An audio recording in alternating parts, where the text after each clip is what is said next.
Hey, how's it going? It is Dan McDonald. I'm the Life Regenerator here on YouTube. I'm not quite awake yet, but I have a consult at 10 and a lot of errands to run today, so I better knock out a video while I can. Sometimes I like to wait until I'm kind of in that space where I can come across real clear, but just waking up here, hop in the hot tub here, make a quick video. There was a comment about getting mixed signals about what the most appropriate diet is.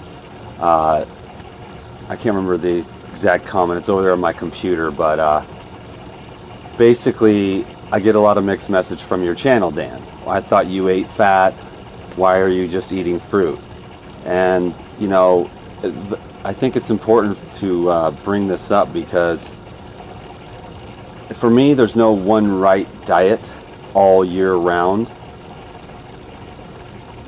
Except there is one rule that I stick by personally, and that is I do not cook my food. I don't heat my food up, and there's a reason why I don't heat my food up. I don't eat toasted nuts. There's a rumor out there in the world that there's no such thing as raw nuts. That's hogwash.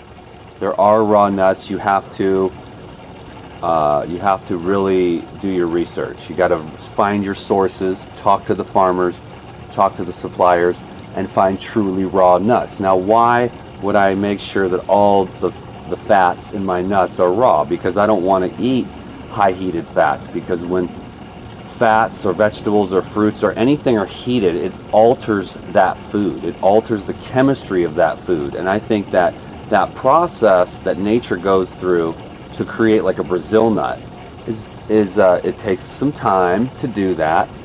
And it's nice and slow and steady, and it formulates a beautiful Brazil nut with lots of minerals and healthy fats.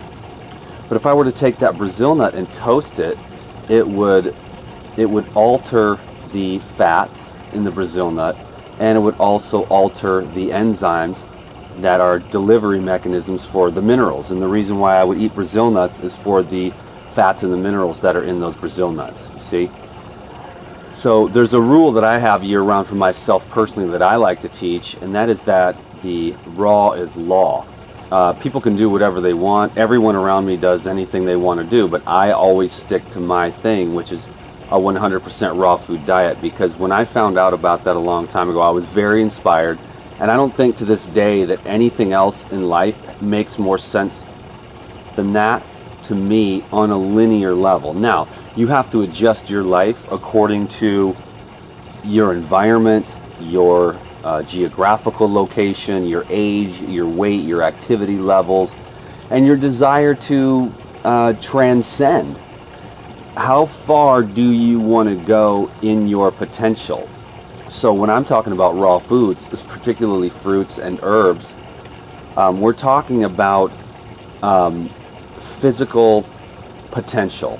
But if you're going to reach your potential, it's going to be more than just food. It's just that I think that what I see in this world is that most people aren't even getting off of, they're not getting their foot off of home base. They're not hitting the ball, and they're never getting off of home base because they're so clogged up all the time from the foods for the various reasons. Emotional eating, eating the wrong types of foods that could never really conduct electricity through the body, and etc. So year-round, I am a raw food person because that's just the way I see it. Now, what about my macronutrients? Well, that's less important, you know, because what if it is winter?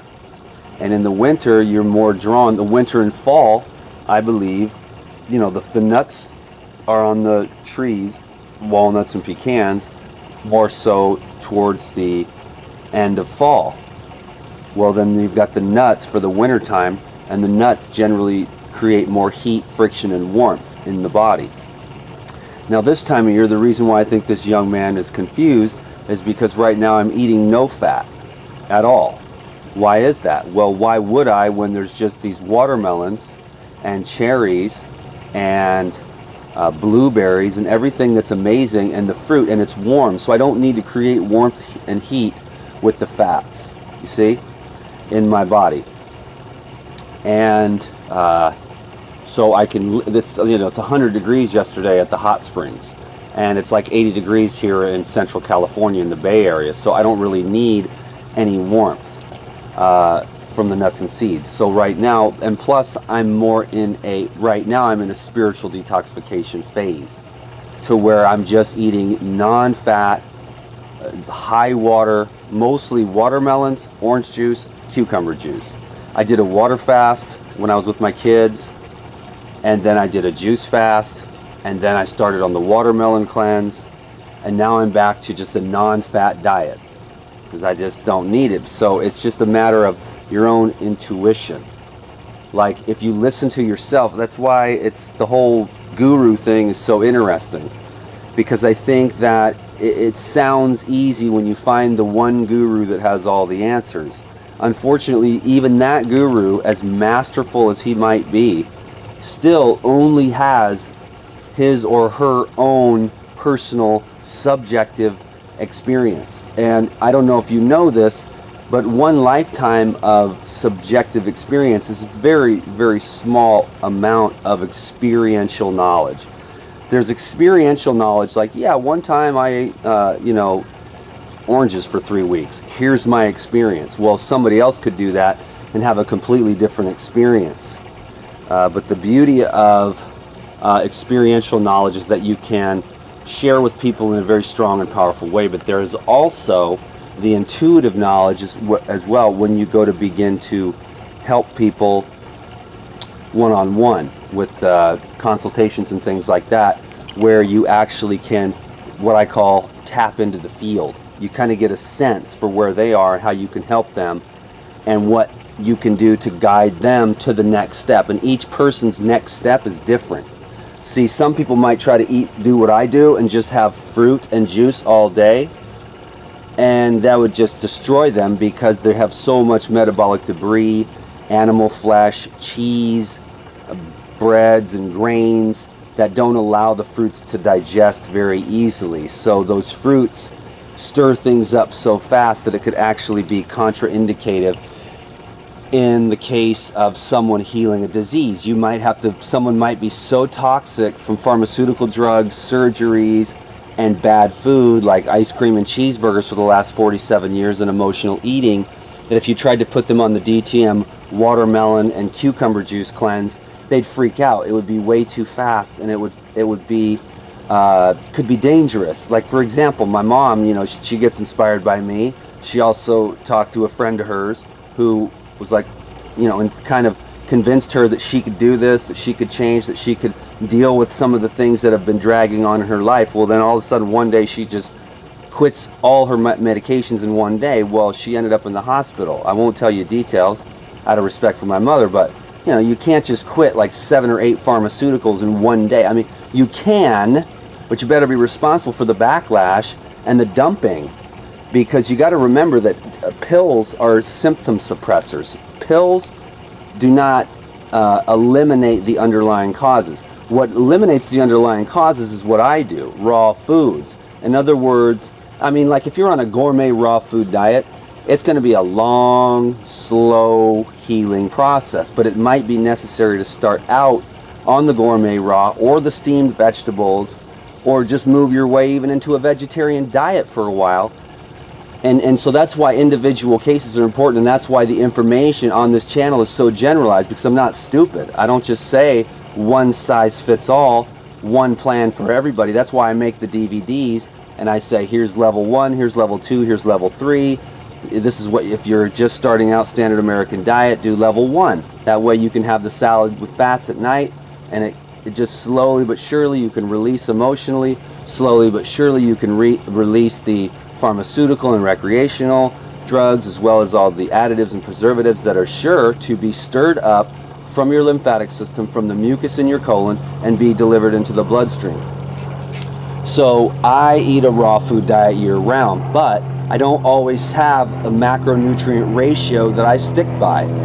It sounds good, and it also helps to create kind of it's nice to create a following. That's one of the reasons why I don't have really that big of a following, because I go with my own intuitive experience, and that's always changing. And anybody who's been paying attention for the last 5 years that I've been on YouTube can see that I am continually evolving. A lot of people will read a book and say, oh, fat is bad, oh, you got to have 10% or less, or you're just an idiot, you know. Well, they read one book and then they formulate an opinion, but I say, have you ever gone on a high-fat diet? I did. I ate avocados and olive oil for a year. Guess what? High-fat diets don't kill you. They mellow you out, they stabilize you, satiate you, they actually are really good for your skin and your brain, and they keep you calm.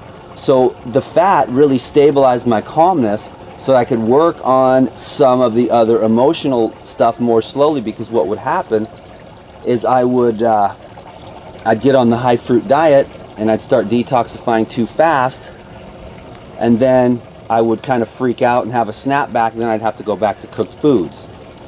And I didn't want to do that. So what I learned is once I brought the fats in, I could stabilize myself raw style instead of cooked style, because cooked style would bring me down, and cooked style was against my ideal. But raw fats have never been against my ideal. Raw nuts, almonds, avocados, coconuts, that's never been against my ideal, because my ideal is consuming all of my food unaltered. And when I say unaltered, I didn't necessarily mean like I will do processing, I'll use the food processor, blender, juicer. So that's a small form of processing, but I'm talking about the fire of death is what it was referred to in the Gospel of Peace, the book that changed my life, the fire of death. And when you heat your foods up that high, you destroy the potential. Like I've said before in videos, if you take a toasted almond, you get one bite once. If you take a raw almond, so like plant the toasted almond into the ground and see what happens. Nothing, nada, no more eternal flow. You take the raw almond, plant it in the ground, it sprouts, a tree comes up, 10,000 more almonds come, then there's a million more almonds, then there's 100 million more almonds. So one almond is the eternal almond that's raw. One almond that is cooked is the almond of death that has no more life, no more potential for life. Just like the seeds in this watermelon. Do I want to bake the watermelon? No, because then I would ruin the flesh. I would burst the cellulose that is a broom, electromagnetic broom. That's why, I don't cook the vegetables or the fruits, because I want that electromagnetic broom so that it sweeps and keeps my colon clean. So there's no one raw or one diet that suits everyone all the time. So it's helpful to realize that I'm going to be teaching raw foods, but I'm also going to be teaching intuition. Pay attention, because it's a responsibility that's required upon your part to actually learn how to listen to yourself, listen to your body. That's part of the process of getting healthy, is developing a relationship with yourself, listening to what you need to move in the direction that you want. Do you want to lose weight? Do you want to gain weight? Do you want to detox? Have you had a headache for 27 years? Or do you have a giant gut? I mean, you need to decide, are you an athlete? What are you going to use this food for? Then you educate the heck out of yourself, like I've done for the last 20 years, and read everything about all the different foods and all their benefits. And so then you have this really great idea that lemons cleanse, watermelons cleanse, Brazil nuts build and strengthen, pumpkin seeds are good for your masculinity, or for lack of a better term, or virility, if you will, because of the minerals and the proteins in there. But do you want to just live off pumpkin seeds? No, because then you'll get bogged too much stimulation in that department. You know what I mean? So a good balance. The fruit is ascending, the vegetables are stabilizing, and the nuts and seeds can be grounding. You see, so you want to be using those foods to stay grounded, balanced, and ascended all at the same time. So that's why you have to stay awake and pay attention to your own internal cues. That's really the essence of my teachings. So I won't ever be a guy who says, okay, here's the macronutrient ratios, 15, 25, whatever the hell's left mathematically. I'm not a mathematician. This is what you stick by year round. This food is okay, this food isn't. I'm more like, yo, check it out. Raw living foods, raw bok choy. Boom, I'm all about it. Steamed bok choy with cooked olive oil on it. Not really, not my thing. I don't want the minerals delivery system destroyed by the heat. I don't want the high heated fats in my body, because I don't want those in my liver, because I don't want those in my bloodstream, because I see people every day with fibroid tumors and lymphatic congestion because those high heated fats create these long fatty acid bonds where if they are not heated, they're actually absorbable. Like olive oil is fruit juice. Oh, so like when you have olive oil, you're actually still on a fruitarian diet. Coconut oil, same thing. You know what I mean? And so, but if you heat those foods, you alter the delivery, you alter the fiber, you alter the, what you do is you change the electromagnetic, like the quantum blueprint of that food. It's like you have this watermelon over here.